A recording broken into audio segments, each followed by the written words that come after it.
Salut les investisseurs, dans cette vidéo on va mettre à jour l'analyse quantitative du groupe Carrefour suite à la publication du premier trimestre 2025. Abonnez-vous à la chaîne si ce n'est pas déjà fait. On commence tout de suite avec le cours de l'action Carrefour. Depuis 10 ans, ça n'a fait que baisser. Est-ce que ça va arrêter de baisser? Est-ce que c'est le moment de s'y intéresser? Regardons ça ensemble. On a une croissance en médiane qui est à 1%, c'est quand même très faible. On n'a pas la dernière publication dans l'outil, parce que l'outil ne prend pas les publications trimestrielles quand elles ne sont pas complètes. Donc en fait, il prend le chiffre d'affaires semestriel, il le divise par 2, mais ça, c'est faux. On va regarder le communiqué, on est sur 22,6 milliards de ventes, une croissance de 2,3% à change courant, donc 2,3% en publié. Et il nous donne, donc on a dit 22,6 milliards, si on regarde le niveau mars 2024, ici divisé par 2, on devait être à quelque chose comme 22 milliards, puisqu'il y a eu 2% de croissance. Bon. La croissance, elle mérite de rester positive. C'est pas gagné dans ce secteur qui est quand même très mature. Ils sont un peu exposés aux émergences, ça tire la croissance, mais beaucoup à l'Europe et à la France, il n'y a pas beaucoup de croissance en Europe, normal, le consommateur n'a pas de gain de pouvoir d'achat, malheureusement. Bon. En tout cas, il y a un peu de croissance, c'est déjà ça. On voit qu'il y a 3,5 milliards d'acquisitions sur 10 ans. Ça fait quand même presque la moitié de la market cap, donc c'est significatif, et ça permet de tirer la croissance totale. Donc, bon, ce qu'on voit ici, c'est pas incroyable, mais il fallait s'y attendre pour la grande distribution. Les taux de marge. On est sur des taux de marge de distributeurs, donc c'est très faible comme taux de marge. Ce qu'on voit, c'est que potentiellement Carrefour est en train de perdre des parts de marché parce qu'on voit que le groupe n'arrive pas à maintenir ses prix et donc le taux de marge brut est en baisse. Donc ça, attention. Le groupe arrive quand même à compenser cette baisse du taux de marge brut avec de l'efficience opérationnelle puisque le taux de marge d'EBITDA baisse moins vite. Donc ils arrivent quand même à optimiser leurs opérations. Donc c'est bien, c'est pas mal. Faut se rappeler que c'est un marché quand même qui est hyper concurrentiel et qui est très difficile, la grande distribution. Donc là-dessus, ils sont pas mauvais quand même. Et le taux de marge net, finalement, il reste proche de la médiane, qui est à 1,2%. On est à 0,8 à fin 2024. C'est pas si mal. Ça, c'est du taux de marge net de grande distribution. Si vous regardez maintenant le taux de marge de free cash flow, on est quand même plus élevé et en croissance continue. Donc ça, c'est quand même pas mal. Donc sur les marges, c'est un marché difficile, et pourtant je trouve que le management s'en sort pas trop mal. On regarde ensuite la conversion des bénéfices nets en free cash flow. Grande distribution, free cash flow largement supérieur aux bénéfices nets grâce au BFR qui est négatif. Donc on se fait financer son activité par les fournisseurs, ça c'est bien. Est-ce que la variation du BFR nous a aidé sur la période? Non, par contre, on a perdu 6 milliards 200 millions de BFR une variation défavorable. Donc ça, normalement, ça doit impacter les free cash flow à dépenses en capital constante, puisque ça impacte les cash flow opérationnels.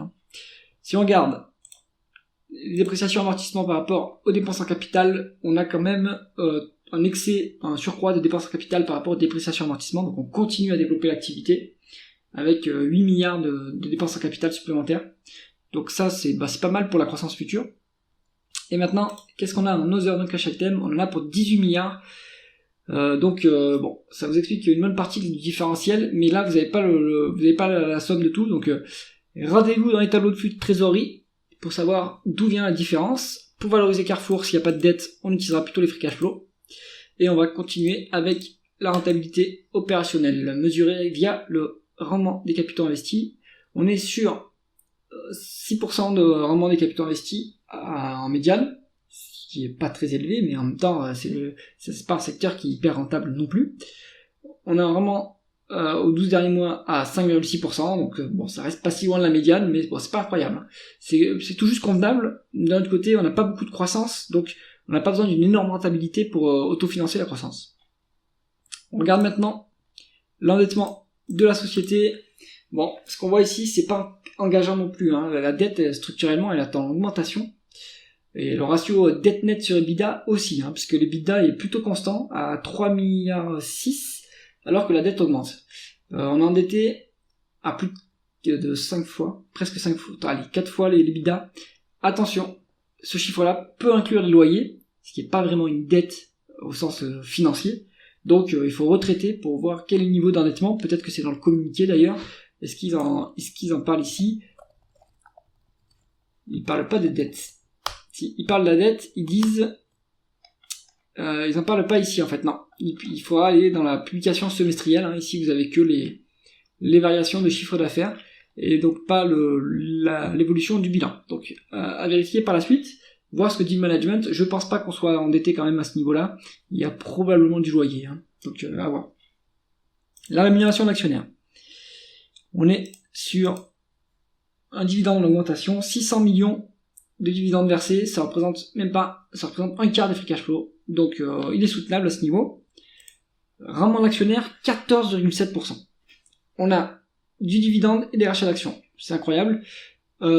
Après, vous avez une énorme rentabilité d'actionnaire, mais votre cours il baisse. Hein, donc, est-ce que c'est si intéressant que ça d'avoir un capital qui baisse avec des énormes dividendes et des rachats d'actions il faudrait que ce rendement d'actionnaire aille plus vite que le cours ne baisse pour compenser, quoi. Ce qui n'est pas le cas. Le groupe a indiqué aussi qu'ils arrêtaient les rachats d'actions sur 2025 en tout cas, parce qu'il y a une taxe exceptionnelle sur les rachats d'actions en France, hein, évidemment, grâce à notre cher gouvernement, donc ils vont faire des dividendes spéciaux. Donc le dividende va augmenter quand même. La valorisation maintenant, on peut regarder la valeur d'entreprise sur EBITDA. On est valorisé à la casse, hein, 5,4 fois, donc on est value sur Carrefour. On a une décote, hein, on a plus de 20% de décote. Et autre élément, regardez, ce qui peut être intéressant comme valorisation, c'est un price to sales qui est ici.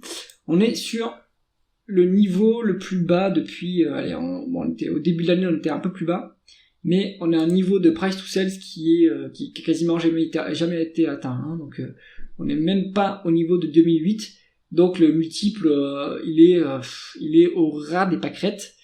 Donc conclusion du dossier, pour moi Carrefour c'est un dossier value.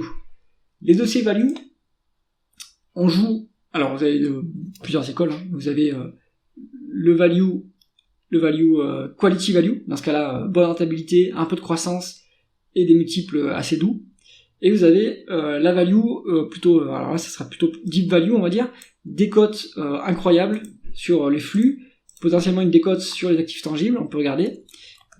Et en fait, quand on joue le redressement des multiples, statistiquement, on a plus de chances de gain que quand on joue en fait une amélioration des résultats plus une légère variation des multiples. Donc là, si vous jouez, donc non, on n'a pas une décote sur actifs tangibles. Bon, mais sur Carrefour, si vous jouez un retour du multiple price to sales, la médiane elle est à combien? Elle est à 0,2. En fait, théoriquement, vous pouvez jouer un doublement. Donc là, attention que ça arrondit, hein, ça se trouve on est à 0,13, 0,14.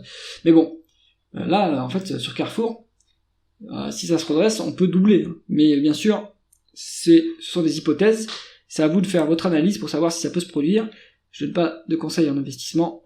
Faites vos propres recherches. Et si cette vidéo vous a intéressé, mettez un pouce vers le haut. À bientôt.